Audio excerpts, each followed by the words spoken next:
How to change name on Tumblr. Hello and welcome back to our YouTube channel How to Tutorials. In today's video, I'm going to show you how you can change your Tumblr name or username. In order to do so, first of all, open your Tumblr application on your mobile device and make sure you are logged into your account. Once logged in, you will land on this homepage.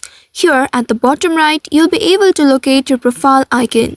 Tap on this profile icon and then in this page, tap on the settings icon at the top right corner of your screen to access the account settings. Now in this page, here you'll be able to see change name option. Simply tap on it and then you will be prompted to enter a new name for your account. Type in your desired new username and also make sure it's unique and not already taken. You may also choose one of these usernames given here or you may type in yourself. And after entering your new username, tap on the save option at the top right to apply the changes. After that, you will need to wait for a moment and then tap on this profile icon at the bottom right and then at the top left you will be able to see your newly updated username or the name. So by following these steps, you should be able to change your Tumblr name.